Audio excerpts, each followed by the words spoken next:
The morning sun rose over the rice fields of New Jeju, painting the sky in shades of orange and pink. Daesung stood at the edge of his small farm, leaning heavily on his cane. His left leg ended just below the knee, replaced by a simple metal prosthetic that ached in the cold mornings. He was 42 years old, but he felt much older. The war had done that to him. The war had done that to everyone. He looked up at the sky and saw the distant flashes of light. Battles in orbit. Ships exploding. People dying. The Dragon Empire had been pushing closer to Earth for 3 years now. Every day brought news of another colony falling, another fleet destroyed, another million lives lost. Daesung had fought them once. He had been a soldier in the Earth Defense Force, stationed on Centauri Prime when the dragons first arrived. He remembered that day clearly, too clearly. The sky had turned red with fire. Their ships were like nothing humans had ever seen. Organic metal that seemed to breathe. Weapons that burned through shields like paper. And the warriors themselves. Gods, the warriors. They were 3 meters tall, covered in scales that shimmered like oil on water. Plasma fire bounced off them. Bullets melted before touching their skin. They moved through human defenses like wolves through sheep. Daesung had lost his leg in the evacuation. A dragon warrior had torn through his unit and falling debris had crushed him. His squad mates had dragged him to the last transport ship. He watched through the window as Centauri Prime burned. 2 million people had lived there. Now it was a graveyard. The Defense Force had discharged him with honors and a pension. They gave him this farm on New Jeju, a quiet agricultural colony far from the front lines. They told him to rest, to heal, to forget, but Daesung never forgot. Every night he saw the faces of his squad, heard their screams, felt the heat of dragonfire on his skin. He shook his head and turned back to his fields. The rice was growing well this season. He had irrigation channels to check, weeds to pull, a simple life to maintain. It was not the life he had imagined, but it was peaceful. Peaceful was enough. The explosion came at noon. Daesung was in his storage shed when the sound rolled across the valley like thunder. He grabbed his cane and hobbled outside, heart pounding. A column of black smoke rose from the forest beyond his northern field.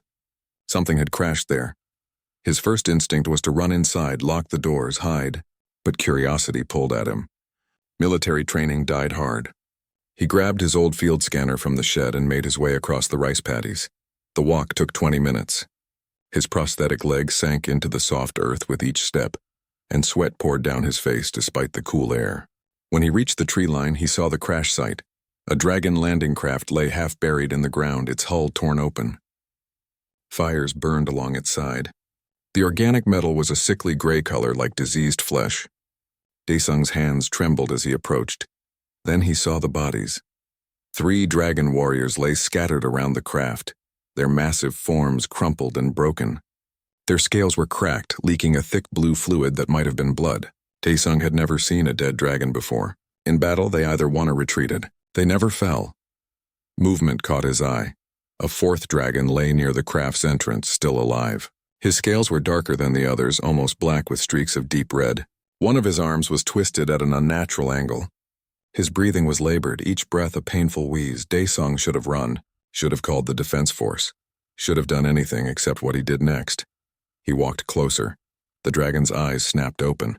They were golden, with vertical pupils like a cat. They focused on Daesung with shocking intelligence. The warrior tried to move, to reach for a weapon, but collapsed back with a groan of pain. A device on the dragon's chest crackled to life. A mechanical voice spoke in broken human language. Water. Need water. Systems failing, Daesung stared. The translator device was primitive, clearly struggling. The dragon spoke again and more words came through. Betrayed. Ship sabotaged, my unit. Poisoned water supply. The warrior coughed and blue blood sprayed from his mouth. His scales were turning gray at the edges like rust spreading across metal. Thirsty, please. Water. Daesung's mind raced. This was the enemy. This creature's kind had destroyed his life, killed his friends, taken his leg. Every instinct screamed at him to let it die, to watch it suffer as he had suffered. But when he looked into those golden eyes, he did not see a monster. He saw a soldier, a dying soldier far from home begging for help. Daesung closed his eyes and made a decision that would change the galaxy. I have water, he said quietly. Can you move? The dragon's translator picked up his words. Those golden eyes widened in surprise. You help? Why? Because you asked, Daesung replied. He moved to the warrior's side, slipping his shoulder under the massive arm. My farm is not far. I have a well.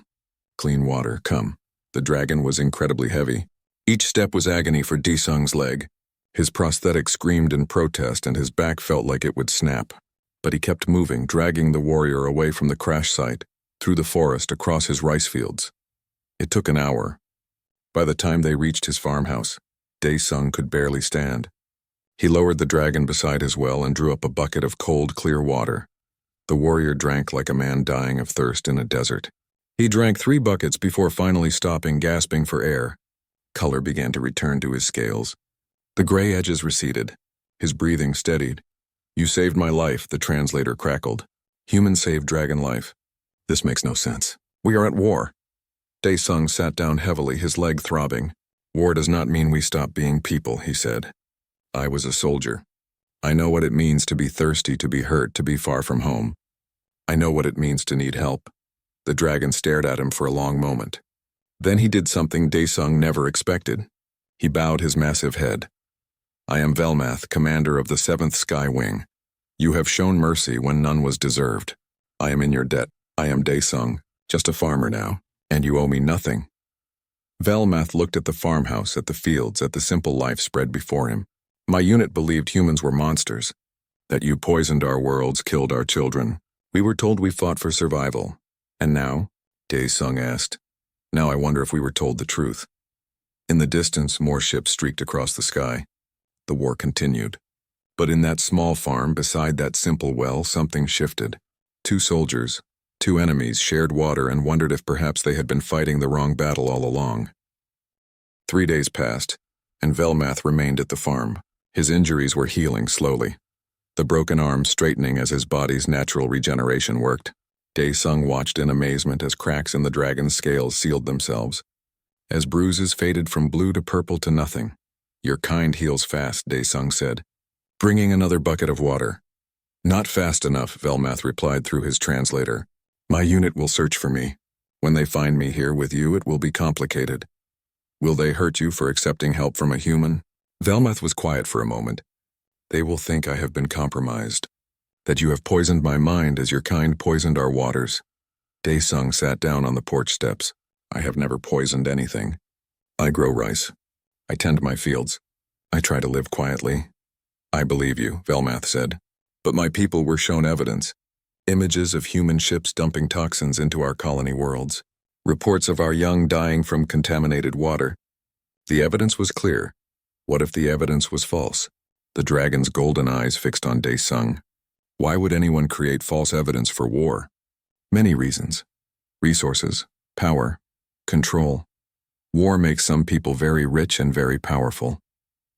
Velmath's scales rippled. A gesture Daesung was learning meant deep thought. If this is true, then everything I have done, every life I have taken, was based on a lie. Before Daesung could respond, the sky erupted with sound. A dragon patrol craft descended rapidly, landing in the northern rice field with a blast of displaced air. The crops flattened under the thrust. 6 dragon warriors emerged, weapons drawn. They were smaller than Velmath, their scales lighter colors ranging from green to blue. One of them, a female with scales the color of jade, spotted Velmath and rushed forward. Commander, we tracked your distress beacon. We thought you were dead. She stopped, seeing Daesung. Her weapon came up instantly. Step away from the human, sir.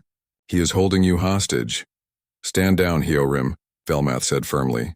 This human saved my life. He gave me water when I was dying. He owes me nothing but showed me mercy. The warriors looked at each other in confusion. Hyorim lowered her weapon slowly but did not holster it. Sir, you are not thinking clearly. The crash, the injuries, they have affected your judgment. This is a human. They are the enemy. Is he? Velmath struggled to his feet, towering over everyone. Look at him, Hyorim. Look at this place. Does this look like a military installation? Does this farmer look like someone who poisons worlds? Hyorim hesitated. Her eyes swept over the small farmhouse, the rice fields, the simple well. She saw Daesung's prosthetic leg, the cane leaning against the porch, the weathered face of a man who had seen too much. Appearances can deceive, she said, but her voice lacked conviction. Then let us seek truth, Velmath said. Hi, Orim. You are our unit's intelligence officer. Access the war archives. Check the evidence of human poisoning. Verify the sources. Look at the original reports. Sir, those files are classified at the highest levels. You have never let that stop you before. Velmath's tone was gentle but firm. Please, I must know if I have been fighting a just war or a lie. Hyorim looked at her commander for a long moment. Then she nodded. I will need time. And access to a secure terminal. Use mine, Daesung said suddenly. Everyone turned to look at him. I have a communication array in my shed. Old military equipment. It still works. You can use it. Why would you help us? Hyorim asked suspiciously. Because if your war is based on lies, then my war is too, and I want to know the truth as much as you do. The next 2 days were tense. The dragon warriors set up camp in Daesung's field, their presence a constant reminder of danger. But slowly, carefully, something shifted. Daesung brought them water from his well. He cooked rice and vegetables, offering food to soldiers who had only eaten military rations for months. Some refused. Others, driven by curiosity and hunger, accepted. Hyorim worked in the shed, her clawed fingers flying over Daesung's old computer. She hacked into dragon military networks, following digital trails that went deeper and deeper into classified files. What she found made her scales turn pale. On the third evening, she emerged from the shed. Her face was unreadable, but her hands shook. I found the source files, she said quietly. The evidence of human poisoning. The images, the reports, everything our empire showed us. And, Velmath asked, they were manufactured, created by our own propaganda ministry. The images were altered, the reports fabricated. There was no poisoning. There never was. Her voice cracked. We started this war based on lies. Silence fell over the farm. The dragon warriors stood frozen, processing this information. One of them, a young male named Kyung-ho, dropped to his knees. I killed so many, he whispered. We all did. And it was for nothing? Not nothing, Velmath said grimly. It was for resources. For territory. For power. We were told we fought for survival. But we were really fighting to make the empire bigger and richer. Hyorim pulled up files on a portable display. Look, these are the communications between War Council members. They discuss how to frame humans, how to manufacture cause for invasion. They knew the truth. They always knew. Daesung watched the warriors grapple with this revelation. He saw his own past reflected in their faces. He had believed in his war too once. Believed he fought for something noble and right. Then he had seen the reality. Seen politicians grow rich while soldiers died. Seen corporations profit while colonies burned. What do we do now? Hyorim asked, looking at Velmath. The commander was quiet for a long time. Then he turned to Daesung. You gave me water when I was dying. You showed me mercy when you had every reason to hate me. You helped me find the truth even though it puts you in danger. Why? Daesung thought about his squad mates, about his lost leg, about all the pain the war had brought. Because someone has to break the cycle, he said simply. Someone has to choose something different. Maybe it starts with water. Maybe it starts with truth. But it has to start somewhere. Velmath nodded slowly. Then he made a decision that would shake the galaxy. Hyorim, prepare a transmission. We will broadcast everything we have found. Every file, every communication, every piece of evidence. We will send it to every dragon military unit in the fleet. Sir, that is treason. The Empire will execute us, perhaps, but I will not continue fighting a war built on lies. Our people deserve to know the truth. That night, as the others prepared, Daesung and Velmath sat together on the porch. They did not speak much. They did not need to. Two soldiers, sitting in the darkness, watching the stars where their comrades still fought and died. I have young ones, Velmath said suddenly. 3 hatchlings back home. I was told humans would devour them if we lost the war. Daesung pulled out his wallet. Inside was a photo, creased and faded. A young girl with bright eyes and a beautiful smile. My daughter, Nari, she was 7 when the war started. She died in the first dragon attack on Earth's moon base. I was told dragons were monsters who killed for pleasure. Velmath looked at the photo, then at Daesung. We were both lied to. Yes, what do we tell our children? How do we explain what we did? Daesung put the photo away carefully. We tell them the truth, and we make sure they never have to fight a war like this again. In the shed, Hyorim finished preparing the broadcast. Tomorrow, everything would change. The truth would spread like fire across the void, and all because one tired farmer had offered water to a dying enemy. The sun rose on what would become the most important day in galactic history, though no one knew it yet. Hyorim stood in Daesung's communication shed, her claws hovering over the transmission key. Around her, data files glowed on multiple screens, evidence of conspiracy, proof of lies, the truth that would shatter an empire. "Are you certain about this?" she asked Velmath one final time. The commander stood behind her, his massive frame filling the doorway. "I am certain that I cannot live with lies anymore. Send it." Hyorim pressed the key. The transmission burst from the farm's array with enough power to reach the entire Dragon military network. It bypassed security protocols that Hyorim had spent years learning to crack. Within seconds, it replicated across 1,000 ships, 10,000 receivers, 1,000,000 display screens. Every Dragon warrior in the fleet received the same message. It began with Hyorim's face, her jade scales catching the light. "I am Intelligence Officer Hyorim of the 7th Sky Wing. What you are about to see has been classified at the highest levels of the Empire. It is evidence that our war with humanity is based on manufactured lies. The files played automatically, images of Dragon propaganda officials altering photographs, communications between War Council members discussing how to fabricate evidence of human poisoning, financial records showing profits from conquered human colonies flowing to specific families and corporations, reports from Dragon scientists stating clearly that no toxins were found in their colony waters. But those reports were buried and hidden. The truth, laid bare for all to see. On 17 different battlefields across the galaxy, Dragon warriors stopped fighting. They stood in shock, watching their helmet displays show them evidence of betrayal. Human soldiers, confused by the sudden cease in attacks, held their fire and watched.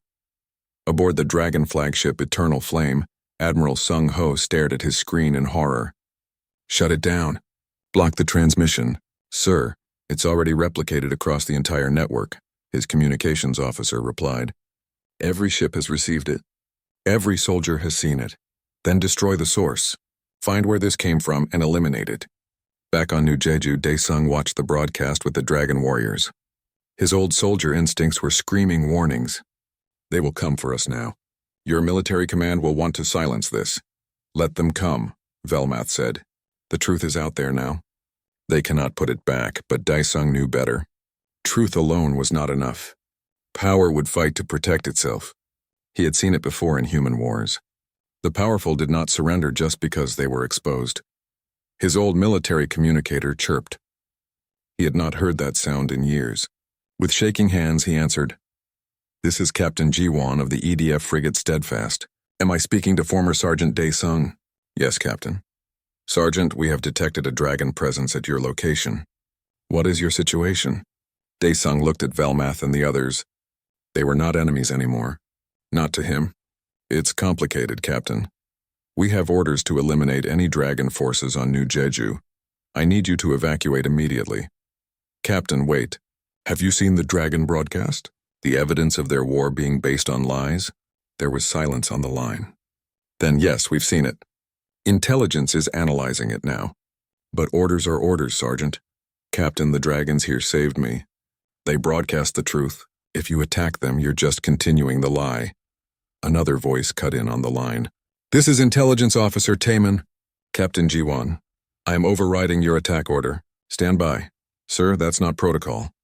"Nothing about this situation is protocol, Captain. I am watching Dragon military channels right now.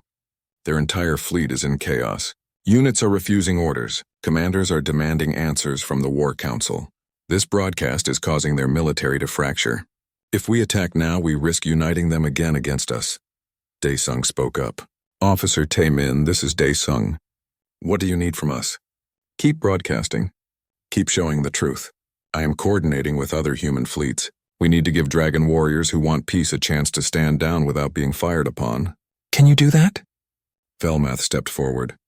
"This is Commander Velmath. My entire battle group is prepared to cease hostilities. We request asylum and the chance to help end this war properly." Taemin's voice shook slightly. "Did you just say your entire battle group?" "How many ships?" 43 vessels, including 2 dreadnoughts." Silence on the line. Then Taemin laughed, a slightly hysterical sound. Captain Jiwan, cancel that attack order. We have 43 dragon ships about to defect. This changes everything. But not everyone wanted change. In the Dragon Empire's capital world, the Empress Zhao Kai an emergency session of the War Council. She was ancient by dragon standards, her scales a deep silver, her eyes cold as winter stars. She had ruled for 200 years and had no intention of being brought down by one warrior's treachery. Find whoever transmitted this, she ordered. Kill them and everyone who helped them. Make an example that will remind our warriors why they fear to disobey. General Korvan, commander of the Empire's most loyal forces, bowed. It shall be done, Your Majesty. We have traced the source to the human colony New Jeju. I am taking my personal fleet there now. Good. Destroy the colony. Kill all witnesses. This ends today. Back on the farm, Hyo Rim monitored military channels and turned pale. Commander, General Korvan is coming here. 20 ships. He is broadcasting on all channels that we are traitors and must be eliminated. Daesung felt cold. 20 dragon ships. There was no defense against that. New Jeju had no military presence, no orbital defenses. They would be destroyed in minutes. But Captain Jiwan's voice crackled over the communicator. Sergeant Daesung, this is the Steadfast. We are moving into defensive position over your farm. We won't let Korvan reach you. Captain, you have 1 frigate. He has 20 warships. Then we'll make it count. Her voice was firm. Intelligence Officer Taemin has broadcast your location and situation across all human and dragon frequencies. Everyone knows what you did here. Everyone knows the truth started at your farm. If Korvan destroys you, he proves the broadcast was right. But we're not going to let that happen. More human ships began arriving. Destroyers, cruisers, even a few civilian vessels armed with whatever weapons they could mount. They formed a defensive sphere around New Jeju. And then the dragon ships came, but not just Korvan's forces. Other dragon units began arriving as well, positioning themselves between Korvan and the planet. Felmath watched in amazement as his former comrades made their choice. They are defying the Empire, he whispered. For us, for the truth. Korvan's voice boomed across all channels. All units stand down and clear the area. The traitors on New Jeju must be eliminated. This is a direct order from the Empress herself. But another voice answered, Dragon Admiral Sungmin, commander of the 3rd Fleet. General Korvan, we have seen the evidence. We know the war is based on lies. We will not help you silence the truth. Then you are traitors as well. No. We are soldiers who refuse to fight for lies anymore.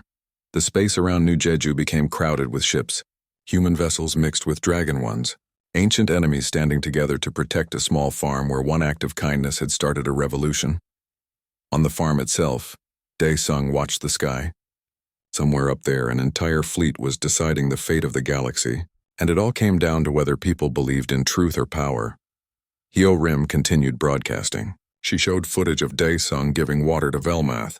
She showed the evidence of conspiracy. She showed dragon and human ships standing together in the sky above. This is what we are fighting for, she said into the camera. Not for empire, not for resources. But for the truth, for the chance to choose something better than endless war. The broadcast reached billions across the galaxy. Humans and dragons watched together, seeing their enemies stand united against tyranny and lies.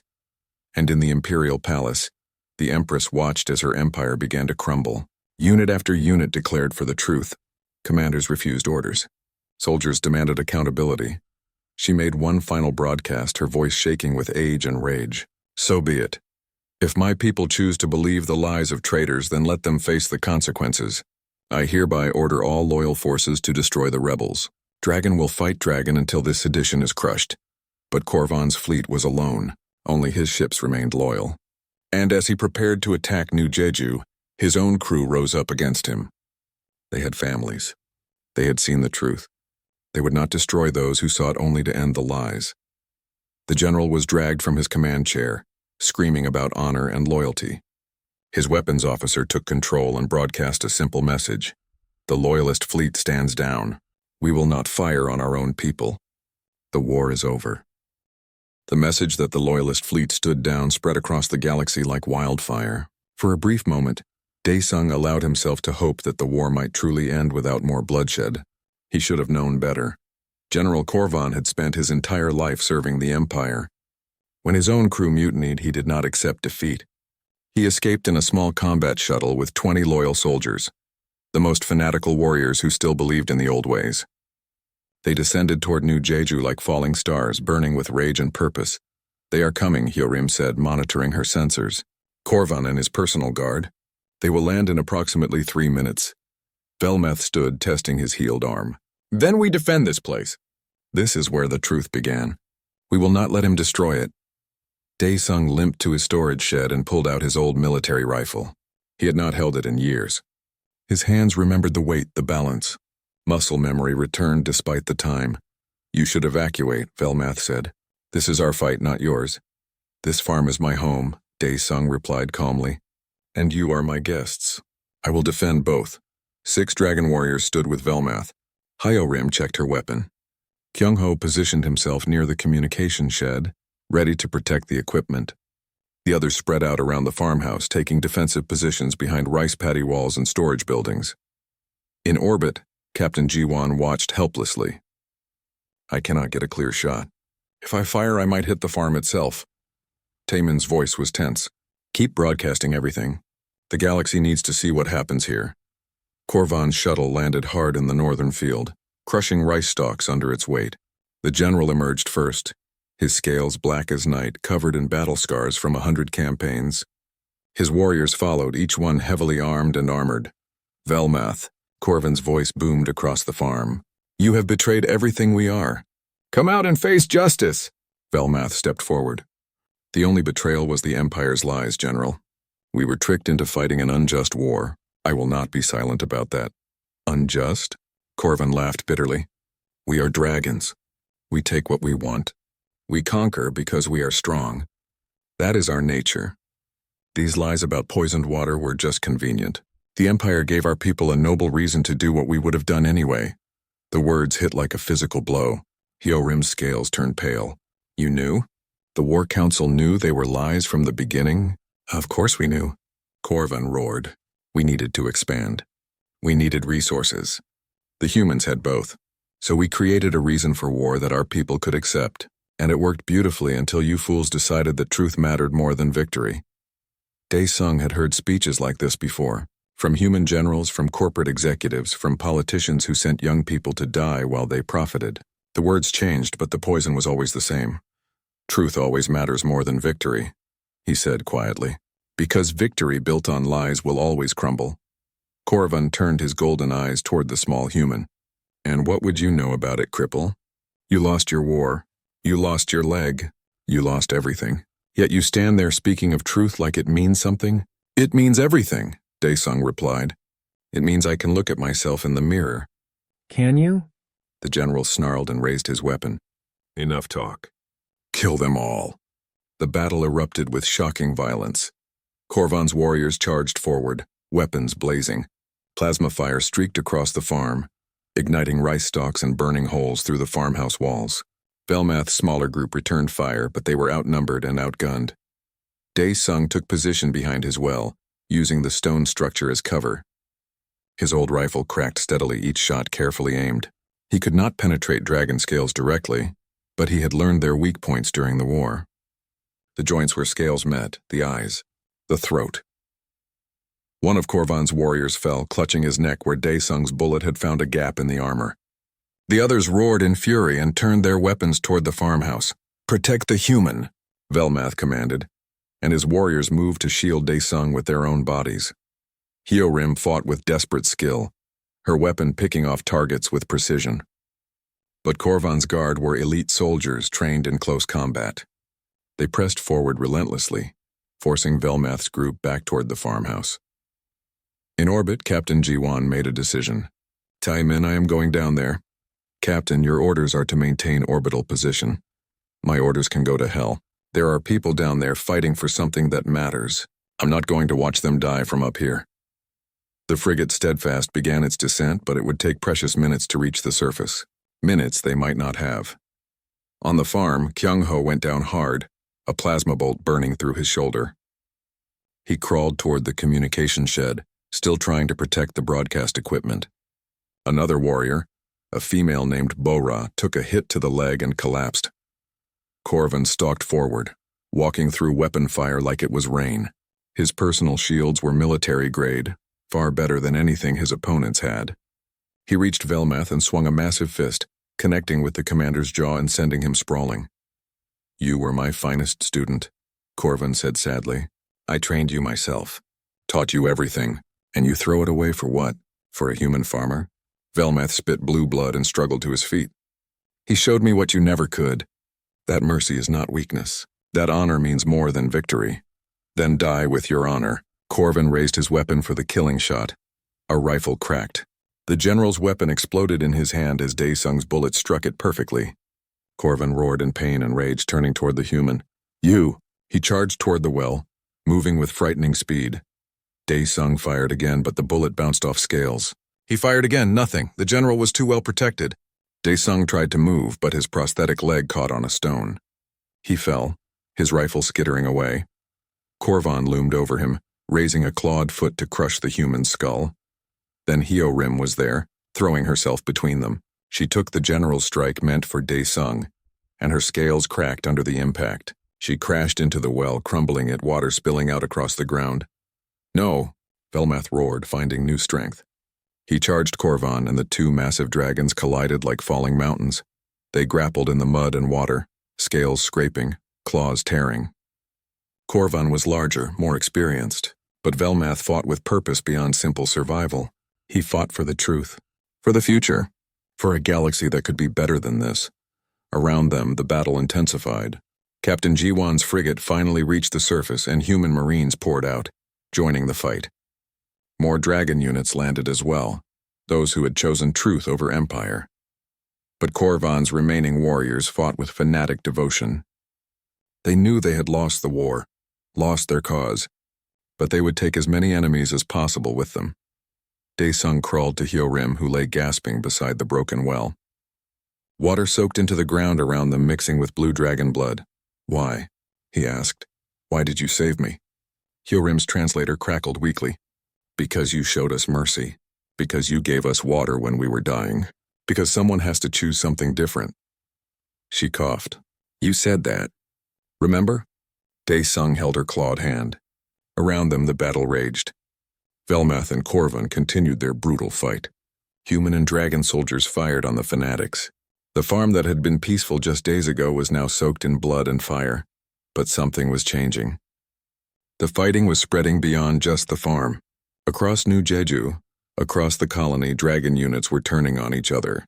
Those loyal to the old empire fought those who wanted change.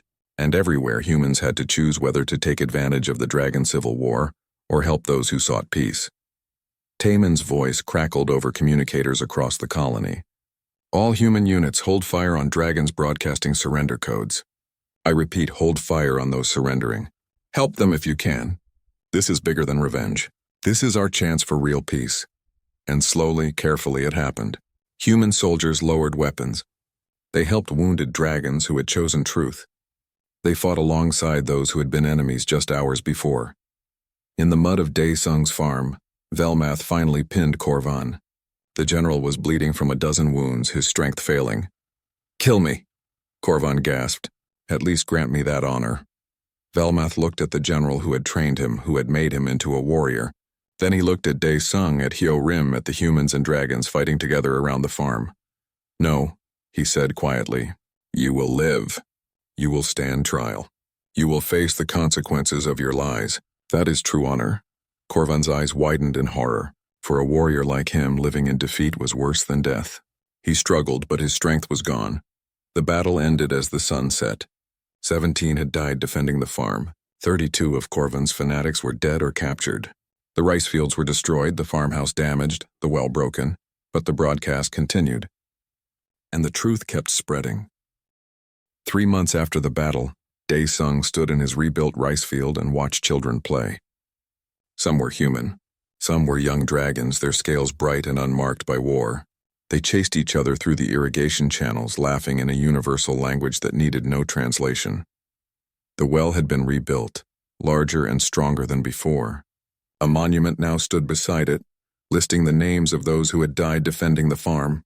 17 names, dragon and human together, carved into stone that would stand for generations. The galaxy had changed in those 3 months. changed in ways no one could have predicted. The Dragon Empress had abdicated after her own war council turned against her. She lived now in exile on a remote world, guarded but not imprisoned, a reminder of what happened when power corrupted absolutely. A new government was forming, a federation where dragons voted for their leaders instead of being ruled by ancient bloodlines. Velmath served as the Dragon Federation's first ambassador to Earth. His family had joined him on New Jeju, his 3 hatchlings exploring their new home with wide-eyed wonder. His mate, a dragon named Hana, helped Daesung rebuild the farm. She was strong, capable, and had a surprising talent for agriculture. "The rice grows well here," she said, examining the green stalks. "Better than on our worlds." "We have much to learn from humans about growing food. And we have much to learn from you about many things," Daesung replied. "That is what peace means. Learning from each other." Hyorim had recovered from her injuries, though her scales bore scars from where Korvan had struck her. She now led the Joint Truth Commission, an organization dedicated to investigating war crimes on both sides. The work was hard and painful. Many did not want the truth revealed. But Hyorim was relentless. "We found another mass grave today," she told Daesung during one of her visits. "Human colonists executed by dragon forces. 300 people." Daesung closed his eyes. The number was small compared to the millions who had died. But each number was a person, a life, a story ended. "Will there be justice?" he asked. "There will be truth first, then justice. We are documenting everything. No one will be able to deny what happened. Dragons will see what was done in their name. Humans will see what was done in theirs. Only then can we move forward." Captain Jiwon and intelligence officer Taimin had formed the first integrated defense force. Human and dragon soldiers trained together, learned together, prepared to protect both species from threats that still lurked in the galaxy. Not all worlds wanted peace. Pirates, extremists, and opportunists saw the chaos as a chance to profit. "Your farm has become famous," Jiwon said during one of her visits. She was out of uniform, dressed casually, finally allowing herself to relax. "People make pilgrimages here. They want to see where it all started." "It is just a farm," Daesung said. "I am just a farmer. You are the man who offered water to a dying enemy when you had every reason to let him die," Taimin corrected. He sat on the rebuilt porch watching the children play. That act of mercy changed the galaxy. "Historians will study it for centuries," Daesung shrugged. "I did what felt right. Nothing more." But he knew it was more than that. The galaxy had been ready to burn itself to ashes. 2 species locked in endless war, fed by lies and propaganda, unable to see past their hate. One moment of mercy had been like water on a dying plant. It had given hope room to grow. The Dragon Federation formally apologized for the war. They offered reparations, territory, and resources. Humanity's government, still recovering from its own corruption scandals, accepted. Treaties were signed. Trade began. Cultural exchanges were established. It was messy. It was complicated. There were setbacks and conflicts. Extremists on both sides committed terrorist attacks trying to reignite the war. Some colonies refused to accept dragon refugees. Some dragon worlds refused to trade with humans. But slowly, carefully, peace took root. One evening, Velmath joined Daesung on the porch as the sun set. They had developed a ritual over the months. Tea in silence, watching the day end, thinking about the future. "My eldest hatchling wants to become a farmer," Velmath said with amusement. "She says growing food is more important than fighting wars." I cannot argue with her logic, but will you let her? "Of course. We fought so our children could choose their own paths. It would be foolish to deny them that now." Daesung sipped his tea. "Do you ever regret it? Choosing to broadcast the truth? Your life was simpler before." Velmath was quiet for a long time. "I regret the lives lost. I regret the pain caused.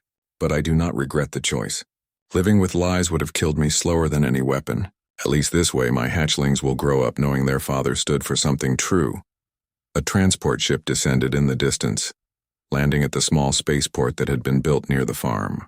More visitors, more pilgrims, more people wanting to see where the war had ended and peace had begun.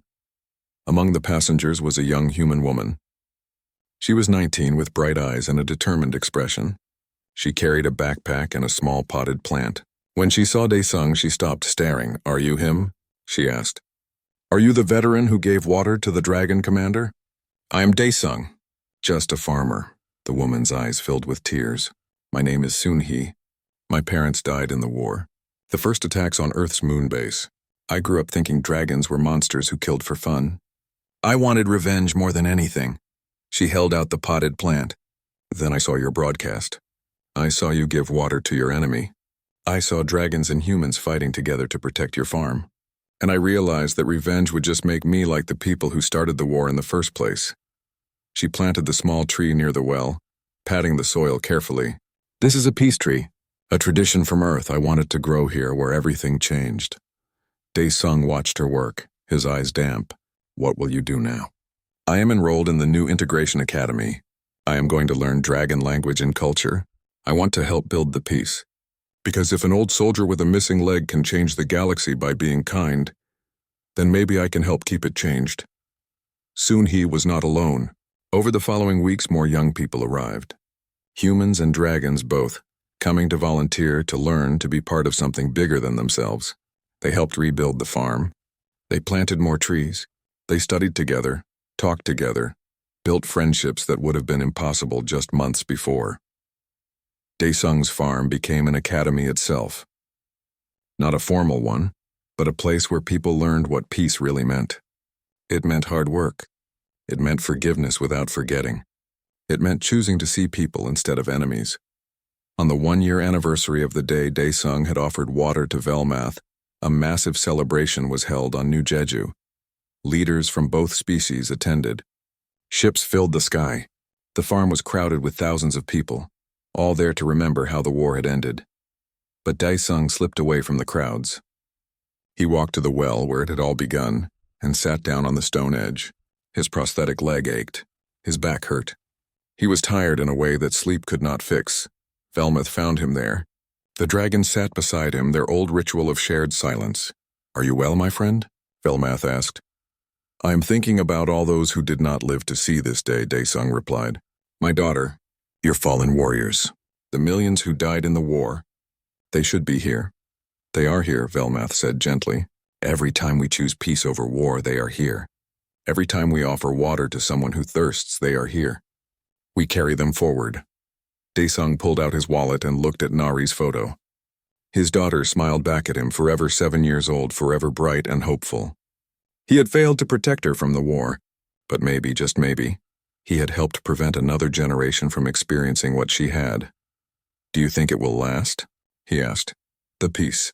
Or will we fall back into war when people forget?" "I do not know," Velmath admitted. "But I know this. What started here cannot be taken back. The truth is out there now. Young people like Soon-hee, like my hatchlings, they have seen that another way is possible. They will not accept the old lies." A young dragon child, one of Velmath's hatchlings, came running up to them. She held a cup of water carefully in her small claws. "Father, the human children are thirsty." "Can they drink from our well?" Velmath looked at Dae-sung and smiled. "What do you think, my friend? Should we share our water?" Dae-sung laughed, the sound surprising him. He had not laughed much since the war began. But here, in this moment, with dragon children offering water to human children, he felt something he had not felt in years. Hope. "Yes," he said, "always share the water." That is how it all began. That is how it must continue. The little dragon ran back to the well, and soon both human and dragon children were drinking together, splashing each other and laughing. Around them, adults watched with wonder, still adjusting to a galaxy where their children played together instead of preparing to fight. As the sun set on that anniversary day, painting the sky in shades of orange and pink, Dae-sung stood and looked at his farm. The rice fields were full and green. The farmhouse was rebuilt and strong. The well flowed with clear, clean water, and everywhere he looked, he saw people choosing something different. Choosing mercy over revenge, choosing truth over comfortable lies, choosing peace over endless war.